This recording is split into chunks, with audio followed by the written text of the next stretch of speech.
lam dunila ti hlanen zoram ni pui kan min oya an zai ngai nam kan tia an zai thiam kan tia kan thira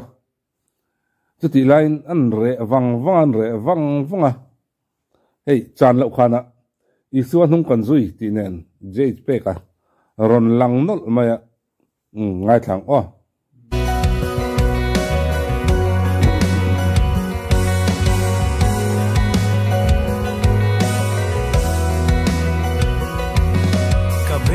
Shiat na mai chuan ka shito I chandam na van kai nun po nein ka in ringa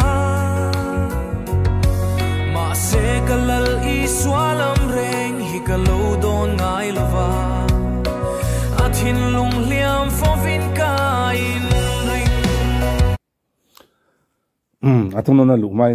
nia van kai nun nei to a in ria in athin lung kat ina phone ka ringa tia adi ko mai tam tak chu kan nu na hian isu alal tak si lo hian Timothy le khatana soyang de khan nin hu nung mi tia a soyang khan pathian ngai sak an nan ne ngani masera athil ti theina ten oi lowang tiang chi pathian tu soi zo si amaro chu nun na pathian lang ni si lo hi kan tam em mai ni ko khana hian pe ka la thadon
hei kan hokong isuan hung kan zui tia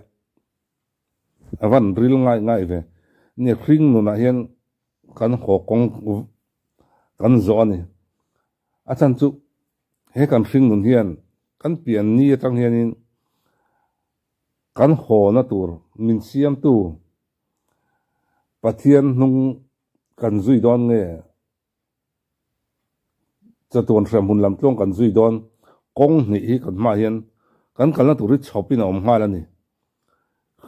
chu wang chodin kan he kan sing nun alo liama kan ho kong he lei hi chu kan jin kong ania kan khwal jin naramania kan cham hlen na tur ni lo ni rei lo te ta na kan khwal jin na kan cham hlen na tur ni lowa kan chatun mun tur chu isuan he na nge hrem huna ani chu kan chatun in tur ani kan chatun mun tur ani chu wang chon he kan jin kong kan ho kong a hian isuan hung kan zui hi a poimo em ani le isuan hung kan zui lo chuan kan kalna tur chu achiang sa kan chatun mun tur kan ho na kong a hi kan phim khurangai em ani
kan ho ko a hian so nung zui a poimo ani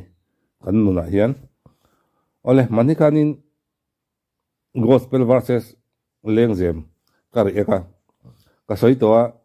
ei gospel fak la sa ho pathian fakma la sa ho gospel lampang ho hi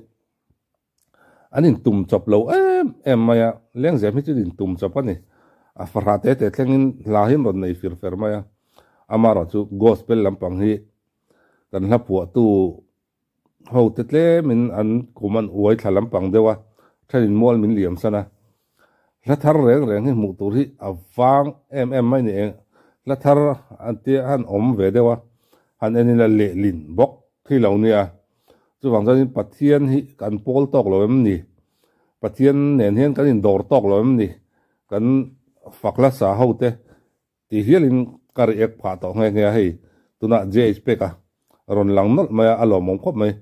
ni po nia pathian zara i la po mi nia tin zai mi ni boka